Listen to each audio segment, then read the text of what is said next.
Brought to you by Palvi Agrico. आता शेतीसाठी जे काही लागणार ते घरपोच मिळणार, तेही मोबाईलच्या एका क्लिकवर. हिपहॉप रॅपर, सल्लागार, विधानसभा सदस्य ते आता न्यूयॉर्कचे महापौर झोहरान ममदानी यांनी ट्रम्प यांच्या दबावाखाली न झुकता निवडणूक जिंकली.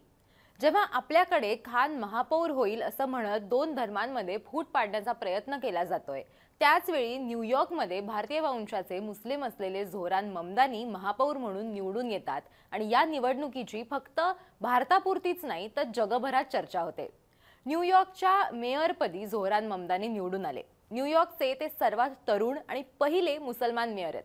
त्यांच्या आईचा जन्म भारतात झाला होता. आपल्या स्थानिक स्वराज्य संस्थांच्या निवडणुकीविषयी जितकं बोललं जात नसेल तितकं न्यूयॉर्कच्या या निवडणुकीबद्दल बोललं जात होतं आणि कसं ते तिथे न्यूयॉर्कमध्ये महापौर झालेत म्हणून त्यांचं कौतुकही केलं गेलं. ही निवडणूक इतकी जगभरात चर्चेत का आली तर त्याचं दुसरं कारण होतं डोनाल्ड ट्रम्प यांचं. ट्रम्प यांनी अगदी स्वतःच्या स्टाईलमध्ये त्यांना विरोध केला होता. नेमकी ही निवडणूक कशी पार पडली, झोहरान ममदानींचा भारताशी नक्की कसा संबंध आलेला आहे, आतापर्यंत ते भारताबद्दल काय बोलले, ट्रम्प यांनी कुठला डाव त्यांच्यावरती टाकण्याचा प्रयत्न केला होता आणि ते का नेमके जिंकून आले हेच या व्हिडिओतनं समजून घेऊयात. नमस्कार, मी देवयानी आणि तुम्ही बघताय मुंबई तक. न्यूयॉर्कची महापौर पदाची निवडणूक गाजत होती झोहरान ममदानी विरुद्ध ट्रम्प अशा इक्वेशनमुळे. काश पटेल या FBI प्रमुखाला ममदानीच्या मागं लावणार, ममदानीचं नागरिकत्व तपासणार, कुठं काही फट सापडली तर नागरिकत्वच रद्द करणार, ममदानीला देशाबाहेर घालवणार अशी धमकी ट्रम्प यांनी दिली. दुसरी धमकी त्यांनी अशी दिली की न्यूयॉर्कच्या नागरिकांनी जर त्यांना निवडून दिलं तर केंद्र सरकार म्हणजे प्रेसिडेंट न्यूयॉर्कला पैसे देणार नाहीत असं सुद्धा ते म्हणाले. न्यूयॉर्कच्या मतदारांनी ममदानींना निवडून देऊन देश ही ट्रम्पची प्रॉपर्टी नाही हे एकार्थी सांगितलं. ट्रम्प यांनी आणखी एक गंमत केली. ममदानींचे प्रतिस्पर्धी कुमो यांना पाठिंबा दिला. निवडणुकीत ट्रम्प यांच्या रिपब्लिकन पक्षाच्या उमेदवार उभ्या होत्या, त्यांना पाठिंबा दिला नाही तर कुमो हे डेमोक्रॅट पक्षाचे बंडखोर उमेदवार होते. डेमोक्रॅटिक पक्षात फूट पाडायचा प्रयत्न ट्रम्प यांनी करण्याचा प्रयत्न केला, पण तो असफल ठरला कारण शेवटी ममदानी हेच विजयी झाले. झोहरान ममदानी यांना 50% जास्त मतं मिळाली. 9.48 लाख लोकांनी त्यांना मतदान केलं. न्यूयॉर्कचे माजी गव्हर्नर आणि अपक्ष उमेदवार अँड्रू कुओमो यांना 41% म्हणजेच अंदाजे 7.76 लाख मतं मिळाली आणि ते दुसऱ्या क्रमांकावर आले. रिपब्लिकन पक्षाचे उमेदवार कर्टिस सिल्वा यांना 7.3% म्हणजे अंदाजे 1.37 लाख मतं त्यांना मिळून ते तिसऱ्या क्रमांकावर आले. गेल्या 100 वर्षातील ममदानी हे सर्वात तरुण, पहिले भारतीय अमेरिकन आणि पहिले मुस्लिम महापौर असणार आहेत. ममदानी यांच्या विजयानंतर त्यांच्या समर्थकांनी न्यूयॉर्कमधील ब्रुकलिन पॅरामाउंट थिएटरमध्ये जल्लोष साजरा केला. दुसरीकडे अमेरिकेच्या वर्जिनिया राज्यातील गव्हर्नर पदाच्या निवडणुकीत डेमोक्रॅटिक उमेदवार ॲबिगेल स्पॅनबर्ग यांना विजय मिळाला. त्या तिथल्या पहिल्या महिला गव्हर्नर बनल्या आहेत. मंगळवारी रात्री मतदान संपल्यानंतर स्पॅनबर्ग यांचा विजय निश्चित झाला. मतमोजणीच्या सुरुवातीपासूनच त्यांनी आघाडी घेतली होती. झोहरान ममदानी यांचा आतापर्यंतचा प्रवास कसा होता तेही आपण थोडक्यात बघूयात. राजकारणात येण्यापूर्वी ममदानी हे हिपहॉप रॅपर राहून गेलेत. झोहरान ममदानी यांच्या आई वडिलांचा जन्म हा भारतातला आहे. त्यांचे वडील मेहमूद ममदानी युगांडात शिक्षण तज्ज्ञ आहेत आणि आई मीरा नायर भारतीय चित्रपट निर्माते आहेत. झोहरान यांचा जन्म आणि संगोपन युगांडातील कंपाला इथे झालं.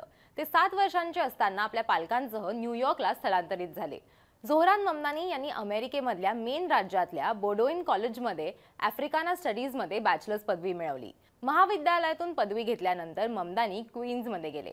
तिथे त्यांनी इमिग्रेंट, रेंटर्स आणि ब्लॅक लाईव्हज मॅटर चळवळीसारख्या चळवळींमध्ये भाग घेतला. या काळात ममदानी यांनी 2017 मध्ये डेमोक्रॅटिक पक्षासोबत त्यांच्या राजकीय कारकिर्दीची सुरुवात केली. राजकारणात येण्यापूर्वी त्यांनी एक सल्लागार म्हणून काम केलं आणि कमी उत्पन्न असलेल्या घरमालकांना बेदखल होण्यापासून रोखण्यास मदत केली. 2020 मध्ये त्यांनी विधानसभा निवडणुकीत विजय मिळवला. त्यापूर्वी ममदानी यांनी रॅप आणि लेखन क्षेत्रात सुद्धा प्रचंड काम केलंय. राजकारणात येण्यापूर्वी ते एक हिपहॉप रॅपर म्हणून ओळखले जायचे. त्यांचं सर्वात सुप्रसिद्ध गाणं जे होतं ते कांडा नावाचं एक गाणं होतं जे युगांडामध्ये प्रचंड व्हायरल झालं होतं. त्यात युगांडाची राजधानी कपालामध्ये तरुणांसमोर त्यांचं जे जीवन आहे आणि त्यांची जी आव्हानं आहेत त्याच्याबद्दलचं एक चित्रीकरण याच्यामध्ये करण्यात आलं होतं. ममदानी म्हणतात की संगीताच्या माध्यमातून त्यांना समाजातील असमानता आणि ओळखीच्या राजकारणाविरुद्ध आवाज उठवण्याची गरज जाणवली. 2020 मध्ये ते न्यूयॉर्क राज्य विधानसभेत निवडून आले आणि 2022 आणि 2024 मध्ये बिनविरोध त्यांचा विजय जो आहे तो झालेला होता. त्यांच्या कार्यकाळात ममदानी यांनी सामान्य माणसावर थेट परिणाम करणारे मुद्दे उपस्थित केले, ज्यामुळे त्यांना प्रचंड लोकप्रियता मिळाली होती. 2018 मध्ये त्यांना अमेरिकन नागरिकत्व मिळालं आणि त्यांनी या वर्षाच्या सुरुवातीला सिरियन कलाकार रामा दुवाजी यांच्याशी लग्न केलं. झोहरान ममदानी का जिंकले असावे त्याचा अंदाज बांधायचा झाला तर ते गणित फारसं अवघड नाहीये.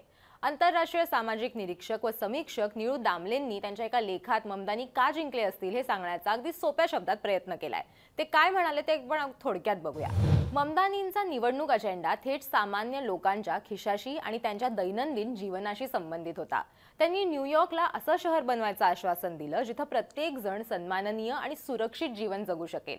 ममदानी न्यूयॉर्क विधानसभेचे सदस्य आहेत, न्यूयॉर्कचे रहिवासी आहेत. न्यूयॉर्क त्यांना समजतं. न्यूयॉर्कच्या बहुसंख्य नागरिकांच्या समस्या त्यांना समजतात. त्या समस्यांवर त्यांनी उपाय सुचवलेत, जसं की मोफत बस प्रवास असेल, लहान मुलांची काळजी घेण्याचा खर्च सरकार करेल, शहरातल्या घरांची भाडी जी आहे ते त्याची वाढ जी आहे ते गोठवणार होते. त्याचबरोबर जीवनावश्यक वस्तूंची विक्री करणारी दुकानं हे सरकार चालवेल. अशा विविध त्यांनी संकल्पना ज्या आहेत त्या मांडलेल्या होत्या, त्या त्यांच्या अजेंडामध्ये होत्या आणि याच तिथल्या लोकांना भावलेल्या असणार आहेत आणि तिथले जे एक मध्यमवर्गीय लोक आहेत त्यांच्यासाठी हे फायद्याचं असणार आहे.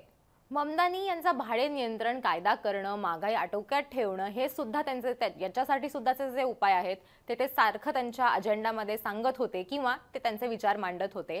हे उपाय सामान्यतः समाजवादी, डावे, लिबरल जे लोक असतात त्यांचे हे विचार मानले जातात किंवा त्यांचे हे उपाय असतात आणि अर्थातच हे डोनाल्ड ट्रम्प यांना पसंत नव्हतं. त्यांची भूमिका ही टोकाच्या बाजारवादी विचारांची आहे आणि त्याच्यामुळे त्यांना हे मंजूर नाहीयेत असं या लेखात लिहिण्यात आलंय. झोहरान ममदानींच्या विजयामुळे नागरिक ट्रम्प यांना नाकारतायत असं म्हणायला हरकत नाही. हा व्हिडिओ तुम्हाला कसा वाटला ते आम्हाला नक्की सांगा आणि त्याचबरोबर मुंबई तकला तुम्ही सबस्क्राईब केलं नसेल तर मुंबई तकला सबस्क्राईब करायला विसरू नका.